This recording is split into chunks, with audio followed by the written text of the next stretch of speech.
Hallelujah. Last week I shared with you about Elijah. Yaitu minggu kemarin saya bicara mengenai Elia. And we go back to the book of 1 Kings chapter 17 verse 9. Dan saya akan lanjutkan lagi, yaitu kembali lagi dalam 1 Raja-Raja 17 ayat yang ke-9. And just let me go through roughly again a little bit on the three commandments and one promise.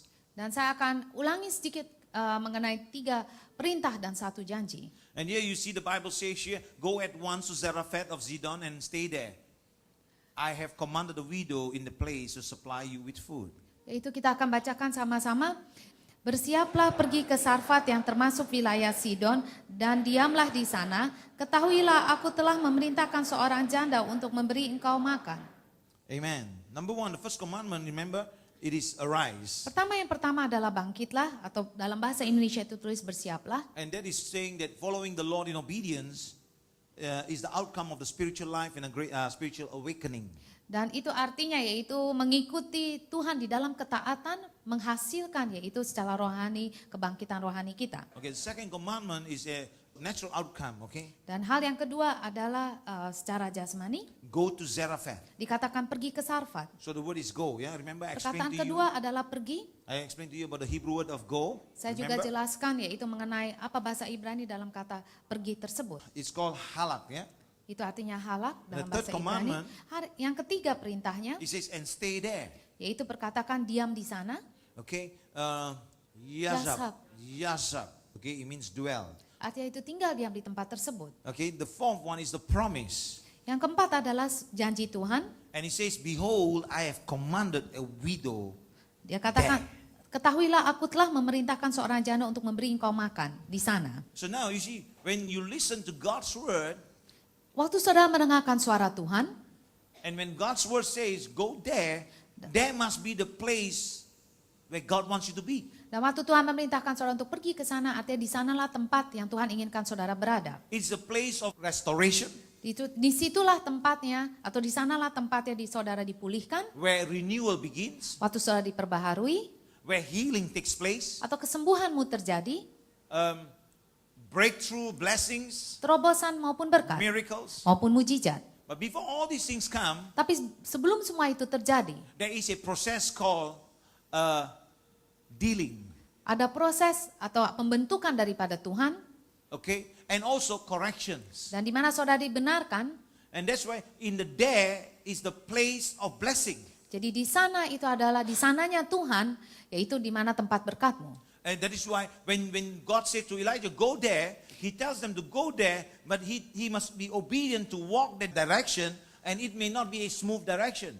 Dan waktu Tuhan membicarakan pada Elia untuk pergi ke sana itu adalah arahannya Tuhan. Dan bisa aja jalanan itu bukanlah jalanan yang mulus atau tempat yang enak di tempat tersebut. I've commanded the widow there to provide for you, the Bible says. Sekali lagi dikatakan, yaitu aku telah memerintahkan seorang janda untuk memberi engkau makan. Now, Elijah's provision will come by human hands. Dan kita lihat di sini yaitu pencukupan daripada Elia itu datang daripada seorang tangan manusia. But they were the most unlikely hands he could have imagined. Yaitu tapi tangan yang memberi pertolongannya dia itu sangat jauh di luar daripada bayangan dia. This was a test for Elijah. Dan sebetulnya ini adalah sebuah ujian bagi Elia. Once again, let us see, I have commanded a widow. Sekali lagi di sini dikatakan, aku telah memerintahkan seorang janda. And very interesting statement that God gave us. Nah, itu sangat pernyataan yang menarik sekali yang Tuhan tuliskan. Did God speak to this Gentile woman? Dan apakah yaitu Allah berbicara kepada janda ini yang bukan orang Yahudi? Was she waiting for Elijah to come? Dan pertanyaan kedua, apakah janda ini sedang menantikan Elia untuk datang? I don't think she was aware. Saya rasa dia tidak menyadari hal itu. She was not aware at all about God's plan. Yaitu janda ini tidak menyadari rancangan Allah atau rencana Allah. Or her role in God's plan. Atau peranan janda ini di dalam yaitu kehendak Allah atau rancangan Allah. But this is how God reveals His will. Tetapi ini bagaimana yaitu Allah memperlihatkan kehendaknya dia. This shows that God wills things to take place as they do. Ya, ini artinya yaitu kehendak Allah bukan dipaksakan. Maksudnya kehendak Allah itu terjadi menurut apa yang kehendak daripada Dia. Okay, let me give you something. Do you know that the Bible says about God's perfect will? Saudara tahu ya di dalam Alkitab kehendak Allah yang sempurna. Do you know that? And then God permissive will, Yaitu kehendak Allah yang diizinkan. or it's called a good will. Yaitu kehendak Allah saja. And then they have another one, the last one is called acceptable will. Atau kehendak Allah yang dapat diterima. Okay? But now God His will, His plan upon this woman, the widow, a Gentile. Yaitu tetapi sekarang yaitu kehendak Allah itu memakai perempuan ini yang non Yahudi untuk kehendaknya itu terjadi. You understand? But for Elijah, it's like something strange, man. Tetapi itu bagian Tuhan. Tapi kalau kita lihat di dalam sisi Elia pada saat itu aneh sekali. Doesn't make sense. Buat dia nggak masuk akal sama sekali. Because the Jewish women are highly respected in their status comparing to the Gentile people.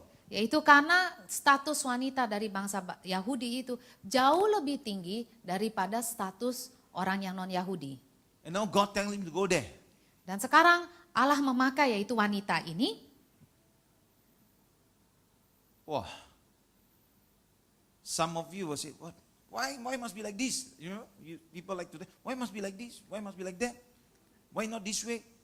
Yaitu bisa aja orang itu berpikir seperti kenapa seperti ini ya, atau kenapa nggak seperti ini, atau kenapa nggak seperti itu. Yaitu sama seperti saudara-saudara kalau disuruh Tuhan, saudara, kenapa mesti gitu ya? Look, you are Christian. Saudara orang Kristen semua benar? Are you Christian? Anak Tuhan?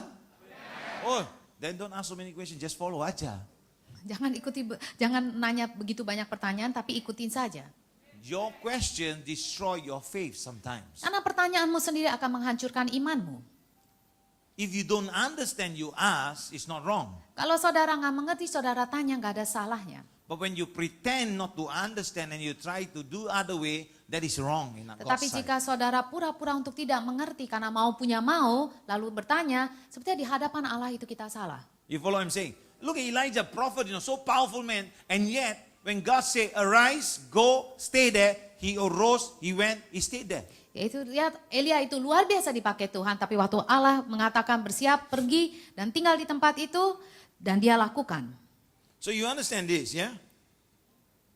So God wills things to take place and they do. Jadi apa yang terjadi adalah kehendak Allah itu, apapun kehendak Allah itu terjadi. First, God would provide for Elijah through a woman. Dan kita dilihat di sini yaitu Tuhan mencukupkan Elia dari seorang janda ini. This was a Gentile woman, a woman outside the circle of God's people. Sekali lagi, janda ini adalah seorang yang non-Yahudi, di luar daripada bangsa Yahudi. And you know she's pagan and nations of Sidonian, okay? Dan dia adalah daripada negara Sidon, Who at the time represented the false array against God's people, God's kingdom. yang dimana yaitu wilayah Sidon itu mereka berontak atau melawan daripada umat Tuhan. You know why? Jezebel came from the same town. Karena apa? Karena kita tahu yaitu Jezebel itu dari Sidon juga. Okay, you understand that. Remember our Baal prophets? Amen. Thirdly, she was a poor, destitute, depressed widow facing starvation.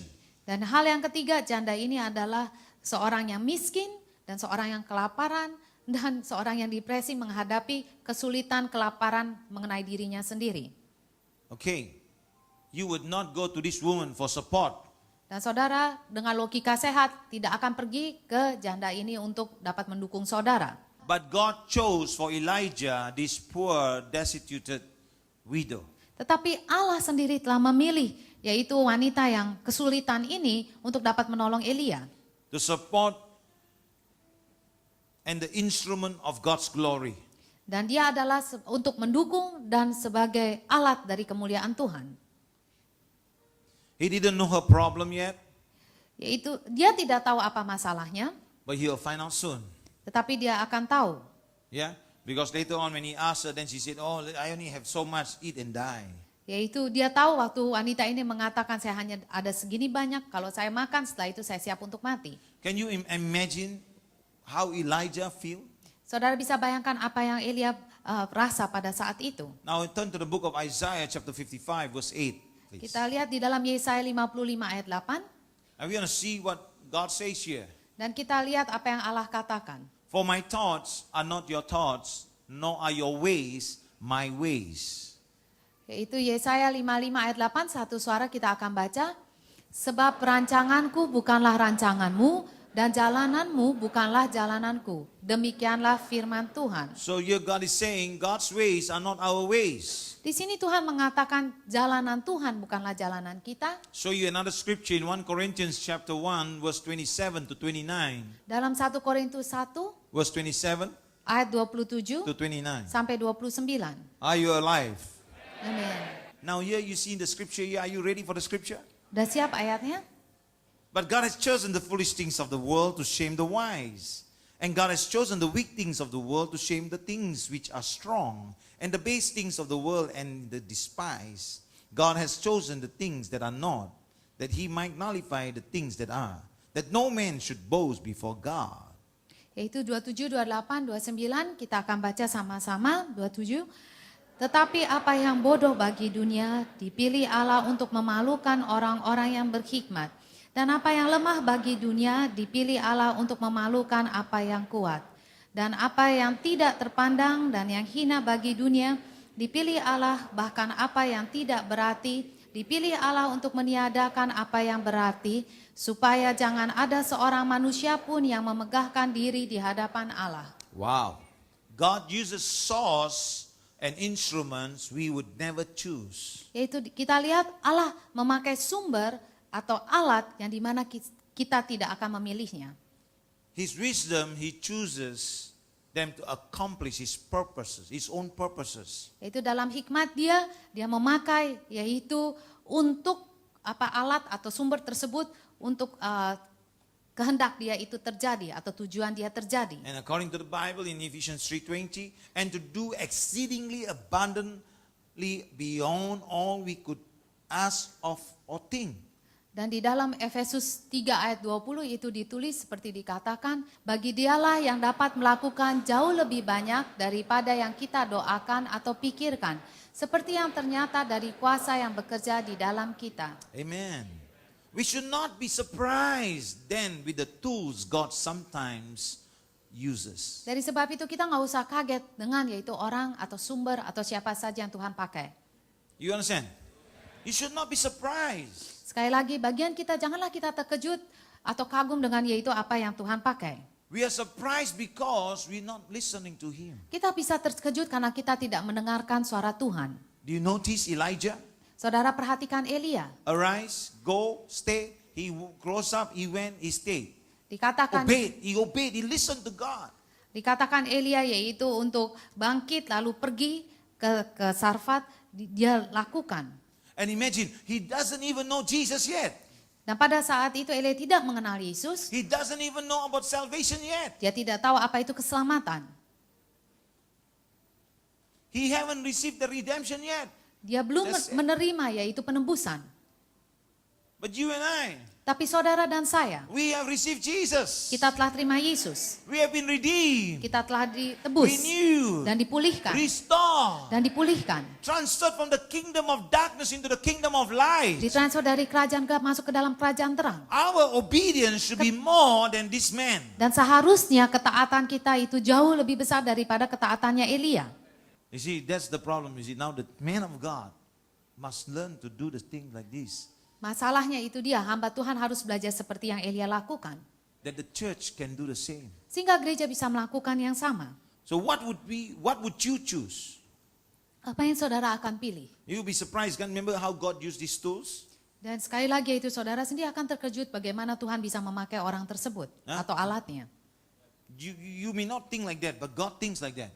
Dan kita lihat yaitu kita nggak pikir seperti itu, tapi Allah bisa berpikir seperti itu. Maybe you find a rich man or a king, Atau barangkali saudara cari orang kaya atau bahkan raja. but the Lord chose a destitute widow. Tetapi yang digaris bawah di sini adalah Tuhan memakai seorang janda yang miskin. God chooses a woman from Zarephath of the land of Jezebel. Sekali lagi Allah memilih yaitu seorang janda dari Sarfat dan dia juga di mana berasalnya Jezebel berada. But sometimes God also choose the powerful ones also, yeah, and the wealthy ones also.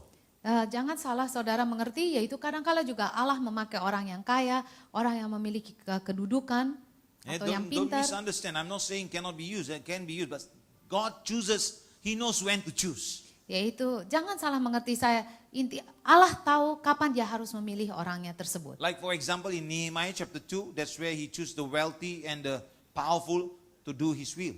Yaitu sama seperti di Nehemia 2, saudara perhatikan di situ di mana Allah memilih orang memiliki kuasa, kedudukan dan orang yang pintar dan yang kaya. But the question is, Tapi pertanyaan ialah, what is our response when he chooses to use the poor and the weak in our lives? yaitu apakah tanggapan kita waktu kita tahu Tuhan yaitu memakai orang yang lemah dan yang miskin di dalam kehidupan kita? Do we despise them? Apakah kita akan menolak mereka? Are we disappointed? Atau kita kecewa? Or do we thank him for what he is doing? Atau kita mengucap syukur pada Tuhan dengan apa yang dia lakukan? You understand what I'm saying? Bisa saudara ikuti.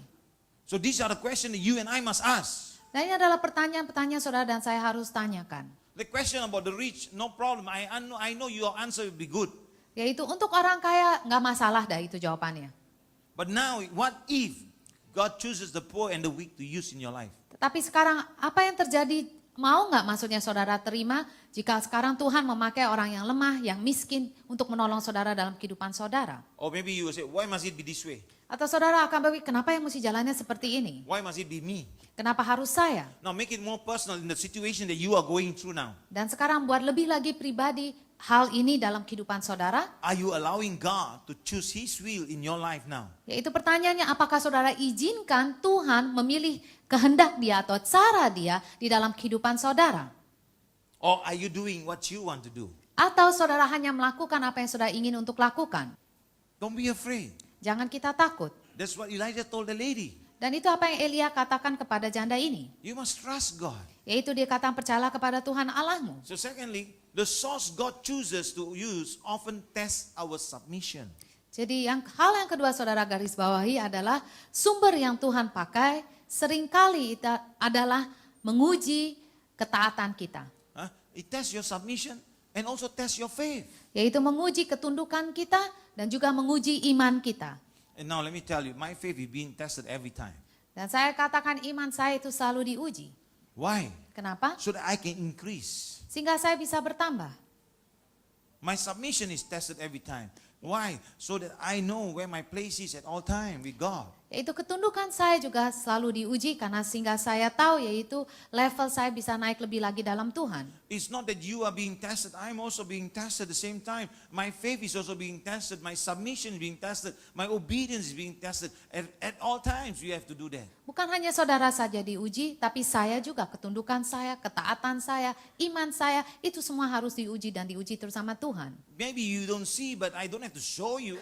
Barangkali saudara tidak melihatnya, tapi saya juga tidak harus memperlihatkan selalu pada saudara. Because I believe in my God. Karena saya percaya dalam Tuhan I saya. allow him to take place, whatever he wants to do. Dan saya mengizinkan dia untuk melakukan apapun dia mau lakukan dalam kehidupan There saya. are surely wants in me so much. Memang benar ada keinginan-keinginan saya yang banyak dalam kehidupan saya sendiri. But I know I cannot use all those things until God says these things. Yaitu tapi saya tahu saya tidak bisa pakai itu semua sampai Tuhan melakukan ini semuanya. You understand what I'm saying? So likewise, you also have the same things.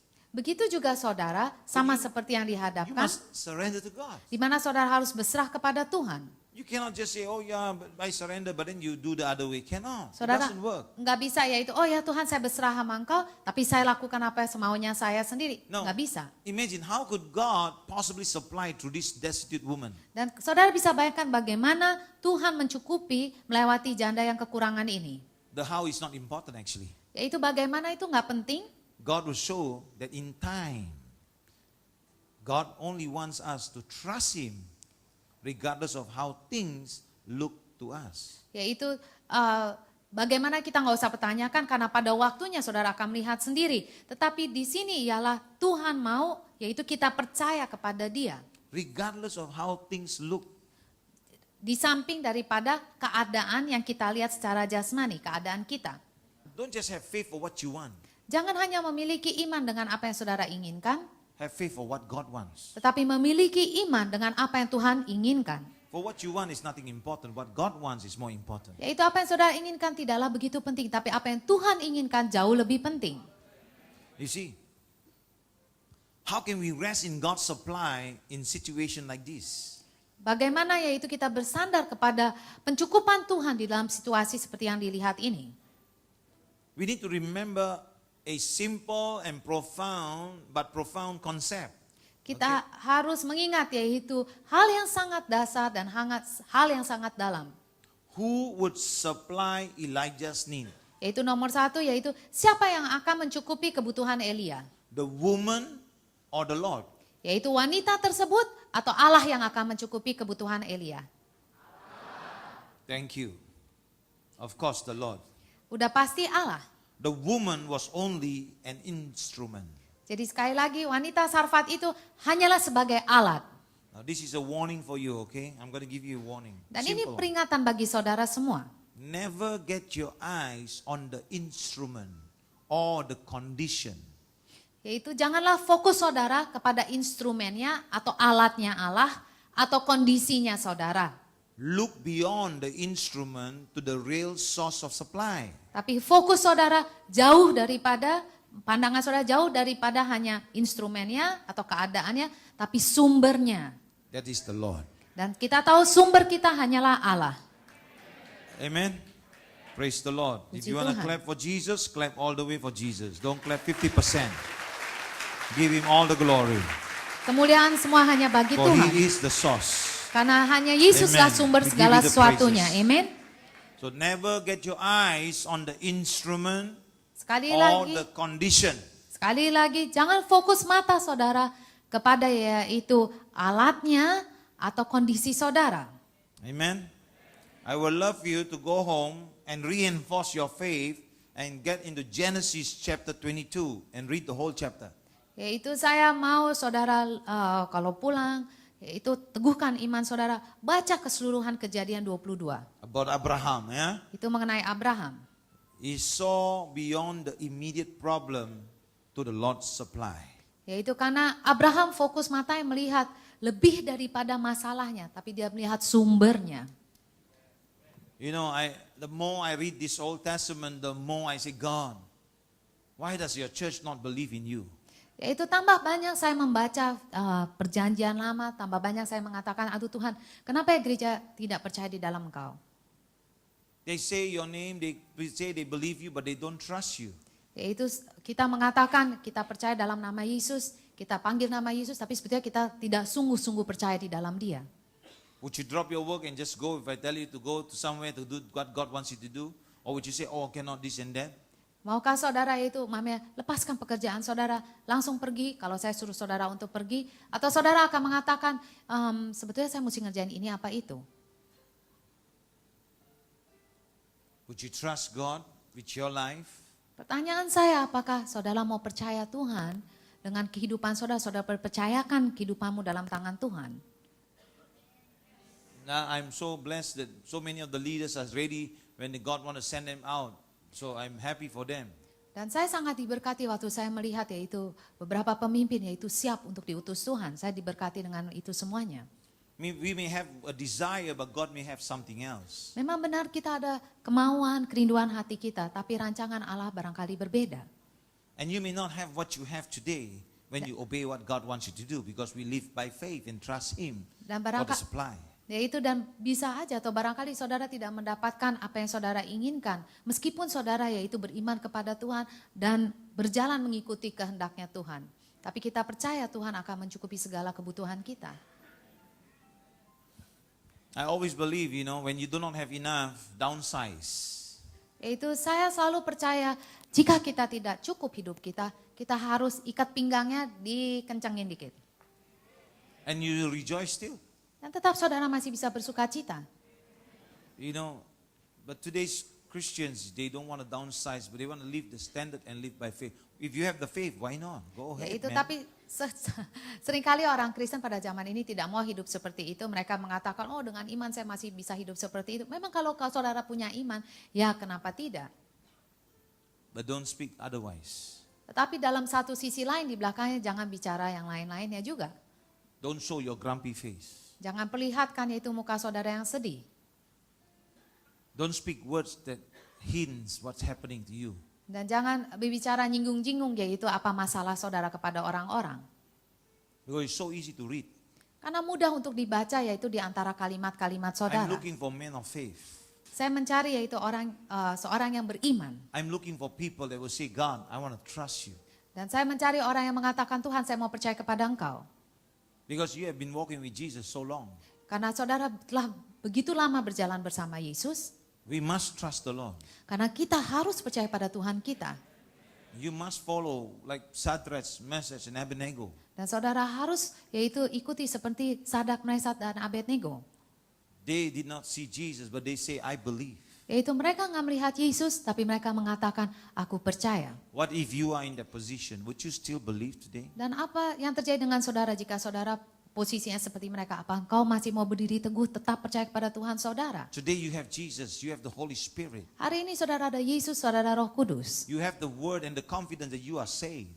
Dan saudara memiliki keyakinan bahwa saudara benar diselamatkan dalam Yesus. But would you stand like them? Tetapi pertanyaan, maukah saudara berdiri teguh seperti Sadak, Mesach, dan Abednego? Would you do like what they do? Maukah saudara melakukan seperti yang mereka lakukan? Because what's happening to you, so little things, like nothing, I mean, it looks important to you, but compared to that, those life, I don't think is important.